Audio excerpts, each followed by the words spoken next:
नमस्कार, आप देख रहे हैं द न्यूज बड। मैं हूं आपके साथ अर्पिता सिंह और आइए नजर डालते हैं इस वक्त की खास खबरों पर। भूंगरा गैस हादसे में मृतकों की संख्या पहुंची 33। मोर्चरी में राजपूत समाज का धरना जारी, शव उठाने से किया इंकार। बीकानेर महापौर सुशीला कंवर पट्टे की फाइलों की शिकायत पर कार्रवाई करते हुए फाइलों के लिए लॉकर को तुड़वाया। आवासन मंडल कर्मचारियों की 4 दिवसीय प्रतियोगिताओं का हुआ विधिवत शुभारंभ। राजसमंद में शाहरुख खान के आने वाली फिल्म पठान का जमकर विरोध प्रदर्शन, फिल्म के पोस्टर जलाए गए। और अब खबरें विस्तार से। जोधपुर के माता कथान थाना क्षेत्र में 2 युवकों की पुलिस द्वारा परेड करवाए जाने पर मुंडन करवाए जाने के विरोध के चलते बिश्नोई समाज के लोगों ने पुलिस कमिश्नर कार्यालय के बाहर प्रदर्शन कर पुलिस कमिश्नर को ज्ञापन सौंपा है। आपसी रंजिश के बाद हुए विवाद के बाद पुलिस ने एक व्यक्ति के साथ मारपीट करने वाले 2 आरोपियों को गिरफ्तार किया था। शुक्रवार को पुलिस ने दोनों आरोपियों का मुंडन करवाते हुए मौका परेड करवाई, जिसके चलते शनिवार को बड़ी संख्या में बिश्नोई समाज के लोग पुलिस कमिश्नर कार्यालय के बाहर पहुंचे और धरना प्रदर्शन कर विरोध जताया। तो समाज की ओर से ज्ञापन दिया गया है कमिश्नर साहब को, क्या आपका विरोध है, किस तरह से? कुछ दिन पूर्व जो 2 लड़कों ने सरेंडर किया था, एक कुछ घटना हुई थी माता के थाना क्षेत्र में, तो उसमें उन लड़कों ने पुलिस के सामने सरेंडर की। सरेंडर के बाद उन्होंने सब पुलिस की जांच में सहयोग किया। उन दोनों लड़कों पे कोई ओम प्रकाश नाम के एक व्यक्ति ने उन पे हमला किया था। उन पे पिस्टल के 3 फायर हुए थे, फिर उसकी पिस्टल लॉक हुई। अब यहाँ पुलिस का फेलियर है, क्योंकि यदि वो सुरक्षित होता, ये जोधपुर सुरक्षित होता, तो आज किसी के पास अवैध हथियार नहीं होता, वो उसके ऊपर हमला नहीं करता। अब यदि हमला कर रहा है तो पुलिस के भरोसे वो गोली तो खाने से रहा, वो गोली नहीं खाएगा तो उससे लड़ेगा। तब लड़ते हुए बस बिश्नोई का खून गर्म हुआ और उसने उसको मारा पीटा ज़्यादा। बाकी हमला पहले करने वाले ओम प्रकाश थे, और उसके बाद हमने पुलिस की मदद की, प्रशासन की हमने मदद करके उनको समझाइश कि भाई आप लोग पेश हो जाओ और अपना मुकदमा आप दर्ज करो। उनका पुलिस ने उनकी एक FIR दर्ज हुई। उसके बाद जो कल की घटना में उन दोनों युवकों को माता के थान क्षेत्र में पब्लिकली उनको टकला करके, उनके मुंडन करके उनको घुमाया गया, तो वो बिल्कुल गलत है। मैं समझता हूँ, पहले मैंने कमिश्नर साहब को भी ये की बात कही, उन लड़कों दोनों को रिलीज़ किया जाए, क्योंकि आप लोगों ने तो उसको बिना कोर्ट में पेश किए आप लोगों ने उसको सज़ा दे दी। तो अब आज वो लड़के किस बात के लिए, अगर मान लो पुलिस कस्टडी में या जुडिशल कस्टडी में जाएंगे, तो आपने पुलिस इतनी खुद में एडजुडिकेट कर रही है कि खुद ही फैसला सुना के उसको खुद ही उन्होंने पनिशमेंट दे दिया और उनको ऐसे घुमा दिया। और आगे भविष्य में यदि वो लड़के जब भी जुडिशल कस्टडी से बाहर आते हैं और वो सुसाइड कर लेते हैं, तो उसका जिम्मेदार कौन होगा? चाहे वो भी आपके DCP वेस्ट जिम्मेदार होगी या आपके जोधपुर कमिश्नर जिम्मेदार होगा। तो हमारी फिर कमिश्नर साहब से बात हुई, इस पर वार्ता की, और ये पूरी जांच का हम जिला चेंज करेंगे और एक उच्च अधिकारी से इसकी जांच करवाएंगे। उसके अलावा जो भी इसमें सम्मिलित जो भी अधिकारी हैं उनको सस्पेंड किया जाएगा, उनके ऊपर सख्त से सख्त कार्रवाई की जाएगी। कमिश्नर ने जांच का आश्वासन दिया? बिल्कुल, जांच का आश्वासन दिया है और वो जल्दी आज ही जांच शुरू कराएंगे। तो अब हमें ये आशा है कि अब ये जो इन्होंने जो गलतियाँ की है, तो गलतियों पे अगर अब अपनी गलतियाँ सुधार के ये तरीके से चलेंगे तो बहुत बढ़िया बात है। हम भी इनका आगे सहयोग करेंगे। बाकी यदि अब आगे भी ये गलती करेंगे तो इनका खामियाजाना पूरे जोधपुर प्रशासन को भुगतना पड़ेगा। कितने का अल्टीमेटम दिया आपने, समय सीमा? हमें 24 घंटे का हमने किया है। उसमें हमको आश्वस्त यदि होंगे कि भाई पुलिस अपना कार्य सही से कर रही है और उन सामने वाले दोषी को अगर गिरफ्तार कर पा रही है, तो हम देखेंगे। बाकी पुलिस की आप पुलिसिंग देख सकते हैं कि वो सामने 2 बोल रहा हूँ कि आप पकड़ पाओ तो पकड़ो। हम आपके सहयोग करके उनको लड़कों को पेश करा रहे हैं, और आप ऐसी कुरीतियाँ उन लड़कों के साथ कर रहे हो, वो गलत है। और आगे उनके मानसिक तौर पे उनके ऊपर क्या बीतेगी, उनके परिवार पे, उनके बच्चों पे क्या बीतेगी, वो आप सोचो। एक बड़ा एक गलत स्टेप है, मैं समझता हूँ। और इतनी कोई उन्होंने कुरीति नहीं की कि जब इतना बड़ा अपराध भी नहीं है जब उनको ऐसे गंजा करके उनको घुमाएगा। ये बिल्कुल गलत है और इसका हम विरोध करते हैं। बीकानेर महापौर सुशीला कंवर इन दिनों एक्शन मोड में नजर नजर आ रही है। मेयर सुशीला कंवर ने शनिवार को पट्टे की फाइलों की शिकायत कार्यवाही करते हुए लॉकर में रखी पट्टों की फाइलों के लिए लॉकर को तोड़वाया। महापौर ने निगम के वरिष्ठ अधिकारियों की मौजूदगी में पूरी वीडियोग्राफी करवाते हुए लॉकर के ताले तोड़े और फाइलें निकलवाई। इस लॉकर में करीब 20 फाइलें मिली है, जबकि कमरे में 60 से अधिक और भी फाइलें मिली है, जिन पर जांच की जाएगी। महापौर ने बताया कि अगर इन फाइलों में शिकायत मिलती है तो नियमों के तहत कार्यवाही भी की जाएगी। महापौर ने बताया कि लगातार ऐसी सूचनाएं आ रही थी कि हमारी फाइलों को लॉकर में रखा गया है और बिना पैसे के वो फाइलें बाहर नहीं आएगी। इस संबंध में महापौर ने अब कार्यवाही करते हुए लॉकर तोड़े और फाइलों को निकलवाया है। कल से कहानी शुरू हुई है जब ये हम आगे निगम सचिव हंसा मीणा के कक्ष के आगे खड़े हैं। इनके यहाँ मैं कल भी आई थी और हमने कहा भी उनको कि इस 2-3 ड्रॉर्स लॉक है, उनके लॉक खोले जाए और फाइलें दिखाई जाए, क्योंकि हमें गोपनीय शिकायत मिल रही थी और उनसे मोटा पैसा भी मांगा जा रहा था लोगों से। तो हमने उनको कहा कि जो फाइल छुपाई हुई है उनको दे दी जाए, लेकिन उन्होंने हमारा फ़ोन नहीं उठाया। कितनी बार फ़ोन किया, मैंने 2-3 अधिकारियों से फ़ोन करवाया, लेकिन उन्होंने फिर भी यही कहा कि चाबी वही है, खोल लीजिए है तो। लेकिन फिर भी हमने शाम को कल कार्यादेश भी निकाला कि अगर आप अभी कल सुबह तक नहीं खोलते हैं तो आपके ड्रॉर के लॉक तोड़े जाएंगे। जनहित के कारण हमें ये कदम उठाना पड़ा और आपके सामने हमने निगम के उच्च अधिकारियों की प्रेजेंस में ये वीडियोग्राफी के साथ लॉक खोले हैं और आपने देखा है कि उसमें से करीब 20 फाइलें मिली हैं, जिनमें पट्टे भरे हुए हैं 7-11 के, और अभी तक आवेदक को पट्टा नहीं दिया गया। तो कहीं ना कहीं भ्रष्टाचार स्पष्ट हो रहा है। और जो सचिव है हंसा मीणा, उन्होंने एकल साइन हस्ताक्षर से जो पट्टे साइन करने की जो कमिश्नर ने ऑर्डर निकाला था उस पर 20 फाइल पट्टों पे साइन करके उनको रखा हुआ है। हमें सिर्फ और सिर्फ ये फाइलें चाहिए थी, हमने बाकी किसी भी चीज़ को नहीं छुआ है। और अभी इन सारी फाइलों को बाकायदा एंट्री करवा के और मैं हैंड ओवर करूँगी और रीड किया जाएगा कि क्यों इन फाइलों को रोका गया, क्यों आवेदक को ये पट्टे नहीं दिए गए। और कुछ फाइलें ऐसी थी जिनमें पट्टे दे दिए, लेकिन उनके मूल दस्तावेज के साथ भूमि शाखा में वो जमा करवानी होती है, लेकिन वो फाइलें अभी भी हमें आपके सामने यहाँ मिली हैं। कल इनके कक्ष में मुझे 40 फाइलें मिली है। तो इस तरह से देखिए कहीं ना कहीं पूरा सिस्टम खराब हो रखा है, लोगों को परेशान किया जा रहा है पट्टों के नाम पे। सरकार की इतनी बड़ी स्कीम, हमने डे 1 से कहा था कि नगर निगम बीकानेर को जनहित के अभियान में आप सहयोग करें, लेकिन डे 1 से ही कमिश्नर गोपालराम बिरदा जी जो कि झूठे आंकड़े भेज रहे थे और अब इतना बड़ा इन्होंने भ्रष्टाचार का पूरा माहौल बना दिया है। तो कहीं ना कहीं अब इन फाइलों को मैं हैंडओवर लूंगी और इनसे रीड किया जाएगा और जिन आवेदकों के पट्टे इसमें बने हुए हैं उनको बुला के दिए जाएंगे और उनकी परेशानी के लिए मैं उनसे क्षमा भी चाहती हूँ। और अब इन फाइलों पे पूरा रीड किया जाएगा, अगर कहीं ना गड़बड़ी होती है तो उस पर बिल्कुल कार्रवाई होगी और यही हमारा मकसद था। हमने बाकी किसी भी चीज़ को नहीं छुआ है और आगे भी जो ऐसे काम अगर निगम में होंगे तो उन पर कार्रवाई होगी। ठीक है, धन्यवाद। झालामड़ जिले के पिडावा क्षेत्र में रैपिड एक्शन फोर्स के जवानों ने फ्लैग मार्च किया। सहायक कमांडेंट धर्मेंद्र सिंह मीना ने बताया कि रैपिड एक्शन फोर्स की C-83 बटालियन की प्लाटून के जवानों ने पिडावा शहर, हेमड़ा, उन्हेला आदि गांव में जाकर परिचय अभ्यास किया ताकि भविष्य में जरूरत पड़ने पर तुरंत कार्रवाई की जा सके। उन्होंने बताया कि इस परिचय अभ्यास के दौरान इलाके की जनसंख्या, साक्षर, निरक्षर व सामुदायिक दृष्टि से संवेदनशील जगहों तथा विशिष्ट व्यक्तियों की सूचना तथा बलवाइयों की सूची तैयार की गई है ताकि भविष्य में किसी प्रकार का सांप्रदायिक तनाव एवं दंगा की स्थिति पैदा होने पर अधिक कारगर ढंग से उस पर नियंत्रण किया जा सके। इसी तरह C-83 बटालियन द्रुतकार्य बल द्वारा क्षेत्र का चित्र भी बनाया गया, जिस मानचित्र का उद्देश्य अप्रिय स्थिति उत्पन्न होने पर इस स्थान पर नियंत्रण के लिए तत्काल पहुंचा जा सके। इस दौरान पिडावा पुलिस उपाधीक्षक सुनील कुमार, निरीक्षक प्रवीण कुमार, ओमाराम, महिला कमांडो जवान व पुलिस जाब्ता भी शामिल रहा। राजसमंद में आमेट नगर के बस स्टैंड पर बॉलीवुड अभिनेता शाहरुख खान के आने वाली फिल्म पठान का जमकर विरोध प्रदर्शन करते हुए फिल्म के पोस्टर जलाए गए। आमेट बस स्टैंड पर विश्व हिंदू परिषद बजरंग दल के सानिध्य में हिंदू समाज के कार्यकर्ताओं द्वारा शनिवार को बॉलीवुड में बैठे धर्म विरोधियों के विरुद्ध नारेबाजी कर पठान मूवी के पोस्टर को जलाकर विरोध प्रदर्शन किया गया। विश्व हिंदू परिषद जिला मंत्री पिंटू मेवाड़ा ने बताया कि सनातन धर्म एवं भारतीय संस्कृति को बार बार बॉलीवुड द्वारा अपमानित करने का जो प्रयास किया जा रहा है, अति शीघ्र इनके विरुद्ध धार्मिक भावनाओं को ठेस पहुंचाने का केस दर्ज करवाया जाएगा। उन्होंने बताया कि अगर पठान मूवी को बैन नहीं किया गया तो हिंदू समाज द्वारा उग्र आंदोलन किया जाएगा। इस दौरान गंभीर सिंह राठौड़, मांगीलाल कुमावत, आगारिया, मांगीलाल गुर्जर आदि लोग मौजूद रहे।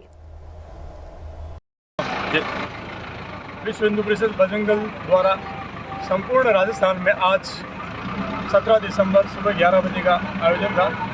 आमेठ में आज इस आयोजन के लिए विश्व हिंदू परिषद बजरंग दल एवं सामाजिक संगठन के कार्यकर्ताओं द्वारा भगवे रंग के जो अपमान बॉलीवुड द्वारा किया गया उसका घोर विरोध किया गया और पठान मूवी के पोस्टर को जलाकर इसका विरोध प्रदर्शन किया गया है। भविष्य में अगर ऐसे ही ये पठान मूवी की तरह अगर बॉलीवुड पिक्चरें बनाता है तो हिंदू समाज इन पिक्चरों का विरोध कर इनके पेट पर लात मारी जाएगी ताकि भविष्य में ऐसा ये कार्य नहीं कर पाए। जय श्री राम। भरतपुर में एमएसजे कॉलेज ग्राउंड में 23 दिसंबर को पूर्व प्रधानमंत्री चौधरी चरण सिंह की जयंती के मौके पर एक विशाल जनसभा का आयोजन लोकदल के द्वारा किया जा रहा है, जिसमें बड़ी संख्या में लोकदल के साथ कई अन्य पार्टियों के नेता भी भाग लेंगे। छपरौली विधानसभा से विधायक अजय कुमार सिंह ने सर्किट हाउस में मीडिया से बातचीत करते हुए बताया कि इस जनसभा में प्रदेश के मुख्यमंत्री अशोक गहलोत, कांग्रेस प्रदेशाध्यक्ष गोविंद सिंह डोटासरा, लोकदल के राष्ट्रीय अध्यक्ष जयंती चौधरी सहित कई अन्य पार्टियों के नेता शामिल होंगे। की स्थानीय परिस्थिति ऐसी रही होगी उस समय, अब उन बातों की तुम तफसील में नहीं जाना चाहूँगा। नहीं, अन्य पार्टियों को हराने की बात कर रहे हैं गठबंधन के जरिए, तो जो यूपी में क्यों नहीं कर पाए गठबंधन? तो सक्षम गठबंधन था, समाजवादी पार्टी राष्ट्रीय लोकदल का सक्षम गठबंधन था और उन्होंने भरपूर टक्कर दी। उस ये दुर्भाग्य कांग्रेस से क्यों नहीं कर थोड़े ही मार्जिन से हम पीछे रह गए। मतों का प्रतिशत अगर देखा जाए तो भाजपा और समाजवादी राष्ट्रीय लोकदल गठबंधन में बहुत ज्यादा अंतर नहीं रहा और आप सब भी कयास लगा रहे थे कि गठबंधन की सरकार बनेगी, कुछ कारण रहे। अगर यह उसमें इन जो तानाशाही ताकतें हैं जो संविधान का मखौल उड़ा रही हैं, ऐसी ताकतों को शिकस्त देने के लिए गठबंधन अति आवश्यक है और इसके लिए हमारे राष्ट्रीय नेतृत्व और दूसरे लाइक माइंडेड पार्टीज इसके लिए एक दूसरे के संपर्क में है और मैं समझता हूं कि कोई ऐसी शक्ल जरूर इख्तियार होगी उस समय तक, लोकसभा चुनाव तक मैं समझता हूं, और इससे पहले राजस्थान के चुनाव में भी, कि इन ताकतों को हराने के लिए एक प्रभावी गठबंधन बनेगा।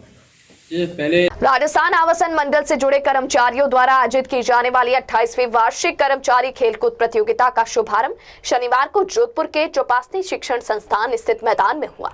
प्रतियोगिता का शुभारंभ संभागीय आयुक्त कैलाश चंद्र मीणा ने किया। इस अवसर पर संभागीय आयुक्त कैलाश चंद्र मीणा ने कहा कि इस प्रकार की प्रतियोगिताएं कर्मचारियों के स्वास्थ्य के लिए भी लाभदायक है। वहीं ऐसी प्रतियोगिताओं से अलग अलग जगहों पर काम करने वाले कर्मचारियों के बीच आपसी सामंजस्य भी बनता है। उन्होंने बताया कि इस प्रकार की प्रतियोगिताएं सभी विभागों में होनी चाहिए, लेकिन आवासन मंडल में यह प्रतियोगिता निरंतर 28 वर्ष से आयोजित की जा रही है। इसके लिए उन्होंने आवासन मंडल के कर्मचारियों और अधिकारियों को बधाई भी दी। राजस्थान आवासन मंडल कर्मचारी के अध्यक्ष दर्शन कुमार ने बताया कि 4 दिवसीय प्रतियोगिता का आयोजन 17 से 20 दिसंबर तक किया जाएगा, जिसके तहत 4 टीमों के बीच विभिन्न प्रतियोगिताएं आयोजित की जाएगी। आज जोधपुर मुख्यालय पर राजस्थान हाउसिंग बोर्ड की ओर से इनकी इंटर डिपार्टमेंटल 28वीं कर्मचारियों की ये खेलकूद प्रतियोगिता आरंभ हुई है, जिसमें प्रतियोगिता का शुभारंभ मुख्य अतिथि श्रीमान इनके जितने भी कार्यालय उनसे जो खिलाड़ी हैं वो यहाँ पर 4 टीमें बना करके यहाँ पर आए हैं। ये 4 दिन तक ये प्रतियोगिता चलेगी और सभी इंडोर आउटडोर ये सारी प्रतियोगिता यहाँ पर होगी। निश्चित रूप से हाउसिंग बोर्ड की ये कर्मचारियों के अंदर स्वास्थ्य को लेकर के और इंटर डिपार्टमेंटल कन्वर्जेंस और आपस में सामंजस्य बढ़ाने के लिए ये बहुत अच्छी एक पहल है और ऐसी गतिविधियाँ सभी डिपार्टमेंट्स में होती रहनी चाहिए। लेकिन हाउसिंग बोर्ड पिछले 28 साल से इसको प्रतिवर्ष आयोजित कर रहा है।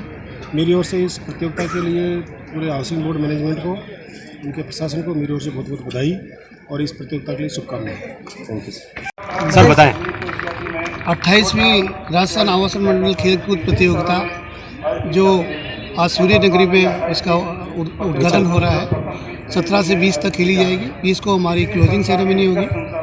आज जो है संभागीय आयुक्त श्रीमान केसी मीणा साहब ने इसका उद्घाटन किया। ये थे मुख्य अतिथि, विशेष अतिथि नवनीत कुमार जी, आयुक्त जयपुर विकास प्राधिकरण, और अध्यक्षता करी हमारी मैडम संचिता विश्नोई, सेक्रेटरी राजस्थान आवासन मंडल। सर, इसमें कितनी टीमें भाग ले रही है? इसमें 4 जोन की टीमें भाग ले रही है, जिसमें मुख्यालय, हेडक्वार्टर, जोन 5, जोन सेकंड और जोन तृतीय, 4 जोन में हमारी टीमें बटेगी और 4 दिन तक हम लोग आपस में इसमें खेल खेलेंगे। प्रतियोगिता हर एक स्वादपूर्ण वातावरण में इसकी प्रतियोगिता होगी, जिसमें आउटडोर के गेम हमारे हैं, फुटबॉल है, क्रिकेट है, बास्केटबॉल है, वॉलीबॉल है।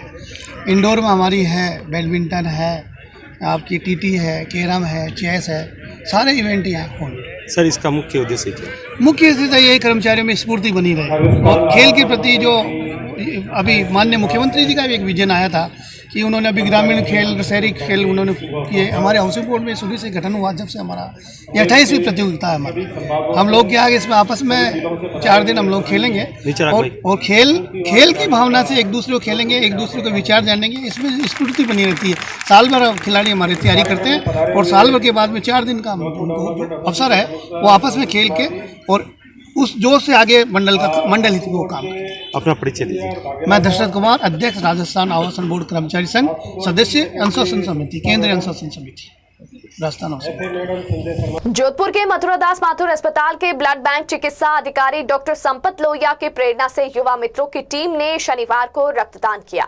डॉक्टर लोहिया ने बताया कि जोधपुर में सभी बड़े अस्पताल रक्त की कमी से जूझ रहे हैं और वर्तमान में चल रही बीमारियों के कारण मरीजों को रक्त की भारी कमी आ रही है, जिसके चलते युवाओं ने रक्तदान करने का निश्चय किया, जिसमें मंडी के पूर्व चेयरमैन बालीराम कटारिया, डॉक्टर ताराचंद सपूरिया, गरिमा डायग्नोसिस सेंटर के निदेशक राजसा भाटी आदि सहित 27 युवा मित्रों ने रक्तदान किया। इस दौरान लैब टेक्नीशियन अर्जुन सेन, राजेंद्र चौधरी, संजय मेघवाल, बालूराम और काउंसलर मोनिका सहित ब्लड बैंक की पूरी टीम का सहयोग रहा। और बुलेटिन में यहाँ रुकेंगे एक ब्रेक के लिए। ब्रेक के बाद जारी रहेगा खबरों का सिलसिला। आप बने रहिए द न्यूज बर्ड के साथ। ईश्वर की भक्ति, प्रभु की आराधना, अब होगी दिन की शुरुआत सरिता जोशी और अजय पुरोहित के साथ। देखिए भक्ति प्रवाह हर रोज सुबह 6 बजे। हजारों में सिर्फ उन्हीं की बात होगी जब सितारों से मुलाकात होगी। खुलेंगी कुछ बातें और कुछ राज जब गुफ्तगू आपके साथ होगी। मैं शिवानी लेकर आ रही हूँ बर्थडे स्पेशल, जिसमें मैं आपको बताऊंगी आपके ही पसंदीदा कलाकारों के बारे में। एक ऐसा प्रदेश जहां वीरों ने अपने खून से लिखा इतिहास, एक ऐसा प्रदेश जहां आज भी सुनाई जाती है वीरों की गाथाएं, एक ऐसा प्रदेश जहां के दुर्ग खुद बताते हैं यहां का इतिहास। द न्यूज बोर्ड पर देखिए गौरव राजस्थान का हर सोमवार दोपहर 1 बजे। एक सितारा जिसने किया करोड़ों लोगों के दिलों पर राज, अपनी कलाकारी से कभी रुलाया तो कभी हंसाया, रंगमंच की दुनिया में जिसने की खूब अपनी जिंदगानी। द न्यूज बर्ड पर जानिए ऐसे ही सितारों की कहानी अर्पिता की जुबानी। हेल्थ से जुड़े हर विषय पर होगी सीधी बात। देखिए टॉक फॉर हेल्थ, जहां होंगे मेडिकल एक्सपर्ट्स, डॉक्टर्स और स्पेशलिस्ट जो आपको देंगे सही राय और सही सलाह। टॉक फॉर हेल्थ हर गुरुवार दोपहर 1 बजे। जनता से जुड़ी हर खबर,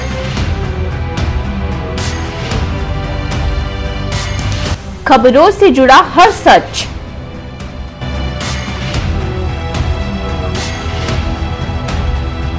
हर मुद्दे पर होगी हमारी नजर।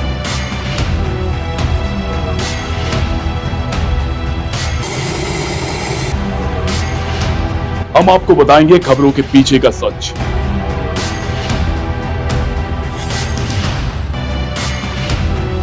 हम आपको सुनाएंगे भीड़ में दब रही आवाज, जनता के घरों से सरकारी गलियारों तक। द न्यूज बर्ड, आपके बीच, आपकी आवाज। ब्रेक के बाद बुलेटिन में आपका स्वागत है। किशनगढ़ रेनवाल कस्बे के खाड़ा बस्ती इलाके में स्थित चारागाह भूमि खसरा संख्या 794 में नगरपालिका प्रशासन ने अतिक्रमण हटाने की कार्यवाही की। सूचना मिलने पर नगरपालिका दस्ता भी मौके पर पहुंचा, जहां पालिका अध्यक्ष अमित कुमार जैन, पार्षद धर्मेंद्र चौधरी एवं पार्षद इसाक तेली द्वारा पुलिस दल के साथ जेसीबी की सहायता से खसरा संख्या 794 में नाजायज तरीके से किए जा रहे अतिक्रमण को हटाकर चारागाह भूमि को अतिक्रमण मुक्त करवाया गया। पालिका प्रशासन की इस कार्रवाई के बाद अतिक्रमण करने वाले मौके से फरार हो गए, जिसके बाद पालिका प्रशासन निर्माण सामग्री एवं अन्य सामग्री जब्त कर रेनवाल नगर पालिका में ले गए। बताया भाई खालडे में करड़ रोड पर अतिक्रमण चालू है, वहाँ जाओ, काम बंद कराओ या जब्ती करो। फिर ये पार्षद धर्मेंद्र चौधरी का फ़ोन आ गया कि भाई यहाँ अतिक्रमण हो रहा है, तुरंत आ जाओ। मैंने कहा भाई 2 मिनट में पहुँचता हूँ। वहाँ गया तो 10-12 लड़के थे, सीमेंट के ब्लॉक से एक झोपड़ी टाइप में निर्माण कर रहे थे, एक टपरी भी रखी हुई थी। उनको मौके से वहाँ भगाया, बहसबाजी भी हुई। फिर बाद में ट्रैक्टर ट्रॉली उठाकर लोग जो है ट्रैक्टर ट्रॉली में डालकर नगर पालिका में जब्त करवाया और एक टपरी रखी गई थी उन लोगों के द्वारा, जिनका मैं नाम नहीं जानता, उनके वो टपरी भी उठाकर नगर पालिका में डलवा दी गई। सीकर नगर परिषद ने एक बड़ी कार्रवाई करते हुए अपनी भूमि की लीज निरस्त करने के बाद जमीन को कब्जे में लिया। नगर परिषद द्वारा 1972 में जमीन लीज पर दी गई थी। 1980 में यह लीज समाप्त हो गया, लेकिन पार्टी द्वारा लीज समाप्ति के बाद भी नगर परिषद को जमीन वापसी नहीं की गई, जिस पर कार्रवाई करते हुए नगर परिषद ने सुनवाई कर लीज की निरस्त भूखंड को वापस अपने कब्जे में लिया। ये 1972 में नगर परिषद द्वारा नरेश पोद्दार जी के लिए 7 वर्ष के लिए जगह दी गई थी, 24 बाई लगभग 40 फीट की, और उसको 7 वर्ष लगभग 1980 में पूरे होते हैं। तो उसके पश्चात इस जगह को कब्जे में लेने के लिए और लीज निरस्ती के लिए उनको नोटिस दिए गए और उनके द्वारा उस जगह का द्वारा किराया भरना चाहा। नगर परिषद द्वारा किराया जमा नहीं कराया गया और सुनवाई करते हुए उसको निरस्त कर दिया गया और लीज डीड को कैंसिल कर दिया गया। तो स्वाभाविक है कि वो जगह नगर परिषद की है और आज हम उस नगर परिषद की जो जगह लीज मुक्त हो चुकी है उसको अपने कब्जे में लेने के लिए आज पूरे जाब्ते के साथ यहाँ आए हैं और जो हमारी जगह है नगर परिषद की उस पर हम अपना कब्जा ले रहे हैं। ये जो 24 बाई 40 की रिकॉर्ड में जो रिकॉर्ड था उस समय 24 बाई 40 फुट ये जगह थी और ये रोड के सारे अग्रिम जगह है, आगे वाली जगह है। और जो संबंधित पार्टी है उनके द्वारा भी बताया गया कि भाई मेरी जगह है, उन्होंने अपने कागज़ तो मेजरमेंट करके जो भी जगह है उसको हमने डिमार्केट किया और जो अपनी जगह है उसको हम कब्जे में ले रहे हैं और हमारी जगह में जो उनके होर्डिंग वगैरह लगे हुए हैं उनको भी हम यहाँ से उतरवा रहे हैं, क्योंकि वो सरकारी संपत्ति है, नगर परिषद की संपत्ति है। आगे कार्रवाई हमारी जो नगर परिषद की संपत्ति है उस पर हम अपना कब्जा करके और जो भी नगर परिषद द्वारा जो निर्णय किया जाएगा कि उसका कैसे उपयोग करना है उसके तदनुरूप उसका उपयोग करेंगे।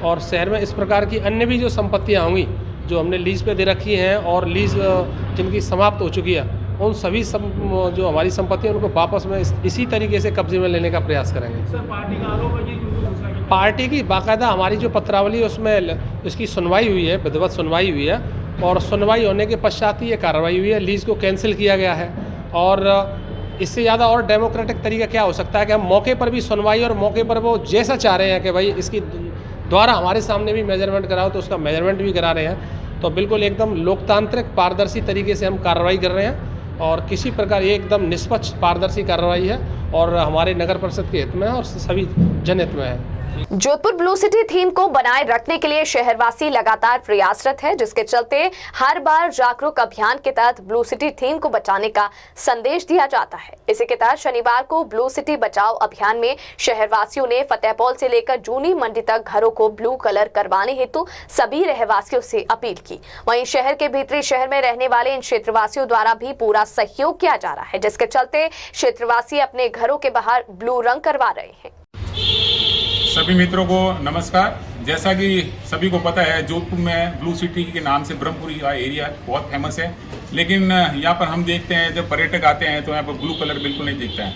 हम सभी भीतरी शहर के जो हम 10-15 मित्र ने काफ़ी लंबे समय से यहाँ पर मुहिम लगा रखी है, सभी को मोटिवेशन देते हैं कि यहाँ पर अपने अपने स्तर पे मकान का जो कलर है वो ब्लू कराओ, फ्रंट और छत तो ब्लू होनी चाहिए, अंदर आप कोई भी कलर कराओ। इसी को देखते हुए हमारे भीतरी शहर में हमारे मित्र नंदू जी जो कि टैक्सी चालक का भी काम करते हैं और बहुत निम्न वर्ग के हैं, फिर भी इन्होंने अपने स्तर पे अपना जो कलर मकान का इन्होंने जो येलो कलर था उसको ब्लू कलर कन्वर्ट करा के आज अपने स्तर पे ब्लू करा रहे हैं। तो इनके लिए मैं सैल्यूट करता हूँ और पूरे जोधपुर वासियों से निवेदन करता हूँ, भीतरी शहर वाले दोस्तों से निवेदन करता हूँ अपने अपने स्तर पे ब्लू कलर कराएं ताकि आने वाले समय में ब्लू सिटी जिंदा रह सके। धन्यवाद। दीपक स्वामी। आप लोगों ने हाथ जोड़ विनती है ऐसा तो महलो याद उसमें एक मुहिम चलाया। पहले जोधपुर शर्मा ने हर मकान में ब्लू पोता था, लेकिन कुछ शर्मा अड़े हुई है एक आप अलग अलग कराए, वो अलग करा रहे, लेकिन अपेक्षा का अपनी पुरानी परंपरा है वो आगे आवे।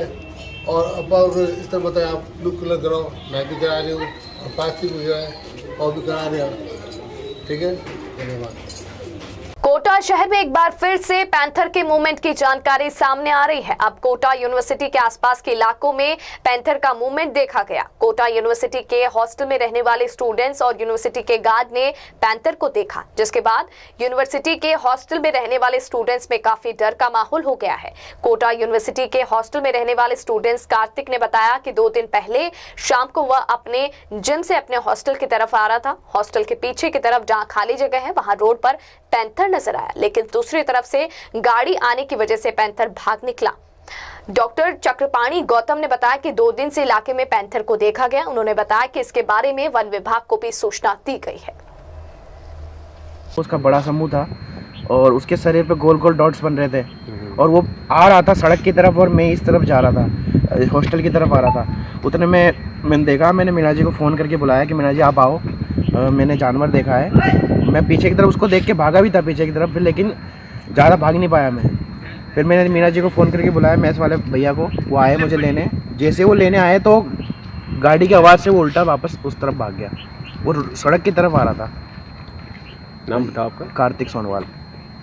को लेके क्या डायरेक्शन दिए गए हैं बच्चों को और यूनिवर्सिटी किस तरह से? पिछले 2-3 दिन से यहाँ पे पैंथर का शाम को रात के वक्त देखा गया। एक गार्ड ने देखा है, स्टूडेंट ने देखा, तो हमने सब गार्डों को एक तो किसान टॉर्च दे दिए जिससे कि रोशनी से लाइटें सारी चालू हैं हमारे यहाँ की, और सबको हमने डंडे वगैरह दे दिए। बच्चों को साफ इंस्ट्रक्शन दे दिए कि अंधेरा होने के बाद कोई यहाँ पे हॉस्टल से बाहर नहीं निकले। सुबह मॉर्निंग वॉक पे लोग बाग आते हैं, इवनिंग वॉक पे आते हैं, उनकी इवनिंग वॉक मॉर्निंग वॉक बिल्कुल बंद करा दी गई है। अब कोई अंदर शाम को और सुबह नहीं आ रहे। इसके अलावा भी हमने जो प्रिकॉशंस हो सकती जितनी भी, जैसे कि वन विभाग को सूचना देना, वो हमने कल सूचना भिजवा दी है उनके पास। और जैसे भी हमने सब कुछ सचेत कर रखा है कि सब अपना खुद ध्यान रखो और कोई बात होती है हाथों हाथ तुरंत सूचना दें। नाम पर बता दें आपका? डॉक्टर चक्रपाणी गौतम, प्रॉक्टर, कोटा विश्वविद्यालय कोटा। तेरापंथ दर्शन के नामकरण के ऐतिहासिक स्थल सूर्य ग्रह जोधपुर के राष्ट्रीय संत आचार्य महाश्रमण 4 दिवसीय प्रवास पर आ रहे हैं। 21 दिसंबर को आचार्य महाश्रमण का जोधपुर शहर में प्रवेश होगा और 4 दिनों तक विभिन्न कार्यक्रमों में शिरकत करेंगे। चौरासिया भवन में आयोजित पत्रकार वार्ता को संबोधित करते हुए तेरापंथ धर्म संघ पदाधिकारियों ने बताया कि 21 दिसंबर को आचार्य महाश्रमण कुड़ी से विहार करते हुए रिक्तिया भैरोजी चौराहे, रातनाड़ा होते हुए अजीत कॉलोनी स्थित बाल निकेतन स्कूल पहुंचेंगे, जहां भव्य जुलूस के रूप में उन्हें पावटा चौराहे होते हुए पावटा बी रोड स्थित चौरडिया भवन लाया जाएगा। यहां प्रवचन व स्वागत कार्यक्रम आयोजित किया जाएगा। इसके बाद 22 दिसंबर को संत श्री सोस्ती गेट जाटावास व शहर के भीतरी मार्गों से होते हुए सरदारपुरा स्थित मेघराज तातिड़ पहुंचेंगे। यहां भी प्रवचन का कार्यक्रम होगा। 23 दिसंबर को महाश्रमण का अमरनगर और 24 दिसंबर को चौपासी हाउसिंग बोर्ड होते हुए लहरिया विलेज जाने का कार्यक्रम है। तेरापंथ समाज आचार्य महाश्रमण के स्वागत के लिए भव्य तैयारी कर रहा है। 10 वर्ष बाद आचार्य महाश्रमण का जोधपुर में हो रहा स्वागत, इसको देखते हुए अलग अलग समिति का निर्माण भी किया गया है। नैतिकता, सद्भावना और अहिंसा, नशा मुक्ति के साथ साथ पूर्ण समाज में एक सद्भावना के माहौल को पैदा करते हुए अब जोधपुर की तरफ अग्रसर है। जोधपुर की संपूर्ण जनता, सिर्फ जैन समाज, तेरापंथ समाज ही नहीं, संपूर्ण समाज इसके लिए आतुर है।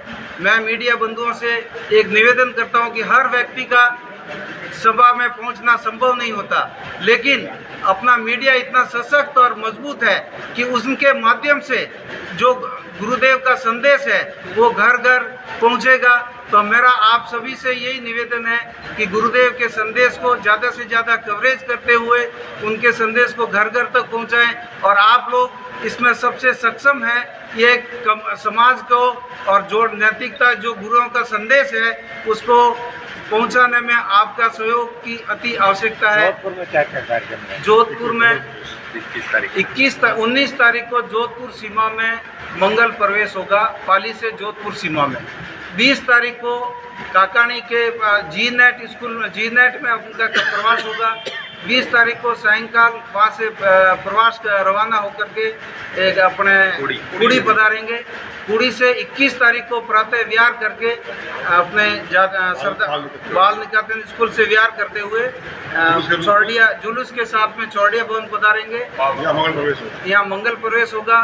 फिर 22 तारीख को प्रातः यहाँ से विहार करते हुए तातेड़ गेस्ट हाउस पधारेंगे। 23 तारीख को तातेड़ गेस्ट हाउस से विहार करते हुए अमरनगर तेरापंथ भवन पधारेंगे और 24 तारीख को वहाँ से विहार करके लहरिया रिसोर्ट पधारेंगे। फिर 24 को सायंकाल वापस पाल रोड होते हुए बालोतरा बैतू की तरफ अग्रसर होंगे। भोंगरा गैस सिलेंडर विस्फोटक हादसे में मरने वालों की संख्या अब 33 हो गई है। शनिवार को एक और पीड़िता ने दम तोड़ दिया। वहीं राजपूत समाज का मुआवजे की राशि को लेकर एमजीएच मोर्चरी के बाहर धरना शनिवार को भी जारी रहा, जिसके चलते मोर्चरी में अभी भी 9 शव पड़े हुए हैं, जिन्हें समाज ने लेने से इंकार कर दिया। राजपूत समाज ने प्रताप फाउंडेशन के नेतृत्व में मृतकों को सरकार की ओर से दी गई मुआवजा राशि को नाकाफी बताया है। समाज राज्य सरकार से विशेष पैकेज की मांग पर अड़े हैं और इसमें पीड़ित परिवारों के लिए सरकारी नौकरी और प्रत्येक परिवार को विशेष आर्थिक पैकेज देने की मांग कर रहे हैं। भोंगरा गैस विस्फोटक हादसे में पीड़ितों की विभिन्न मांगों को पूरी होने के लिए चलाए जा रहे आंदोलन के तहत रविवार को सर्व समाज द्वारा महात्मा गांधी अस्पताल से जिला कलेक्टर कार्यालय तक जन आक्रोश रैली निकाली जाएगी। इस रैली में काले झंडे लेकर विरोध प्रदर्शन किया जाएगा।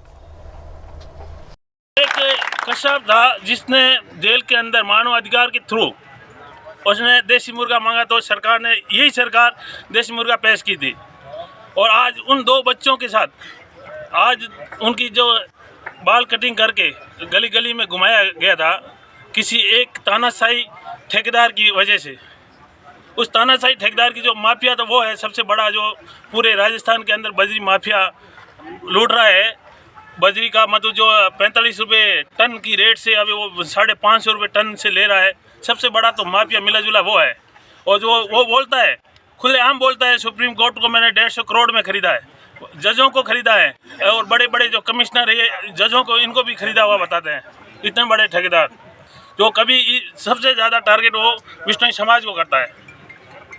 आज इसी के कारण विष्णु समाज आई है ये कमिश्नर साहब के सामने पेश, जो बड़े अधिकारी जो उन 2 बच्चों का बाल कटिंग करके और विष्णु समाज के विरुद्ध जो अपशब्द गए हैं आईपीएस अधिकारी जो भी बड़े अधिकारी थे उनको निलंबित की मांग करने के लिए आए हैं विष्णु समाज। इस हिसाब से आपने एक शब्द कहा था कि जजों को खरीदा हुआ, तो ये हाईकोर्ट का जो बजरी के ऊपर रोक लगाया हुआ है, ये कहीं न कहीं मिली भगत है क्या? ये मिली भगती है, बिल्कुल है। बजरी शहर में आ रही है, हर गली चौराहे और सरकारी काम भी हो रहे हैं। ये बजरी कहाँ से आ रही है? कहाँ से आ रही बजरी? ये अवैध से आ रही है। मुंडन का है, जो बाल कट रहे हैं उसका अपना परिचय दीजिए। तो वो इशारा ठेकेदार का है, पर वो ये टारगेट विष्णु समाज को बनाया है। ये विष्णु समाज को टारगेट बनाया गया है। हमें एक मुद्दे पाए हैं जो 2 बंदों का सिर काट मुंडन करके। आपका परिचय दो, परिचय आपका। अंत में एक बार फिर नजर बुलेटिन की खास खबरों पर। भोंगरा गैस हादसे में मृतकों की संख्या पहुंची 33। मोर्चरी में राजपूत समाज का धरना जारी, शव उठाने से किया इंकार। बीकानेर महापौर सुशीला कंवर पट्टे की फाइलों की शिकायत पर कार्रवाई करते हुए फाइलों के लिए लॉकर को तुड़वाया। आवासन मंडल कर्मचारियों की 4 दिवसीय प्रतियोगिताओं का हुआ विधिवत शुभारंभ। राजसमंद में शाहरुख खान के आने वाली फिल्म पठान का जमकर विरोध प्रदर्शन, फिल्म के पोस्टर जलाए गए। इस बुलेटिन में फिलहाल के लिए इतना ही और खबरों को जानने के लिए आप बने रहिए द न्यूज बर्ड के साथ। तब तक के लिए मुझे दीजिए इजाजत। नमस्कार।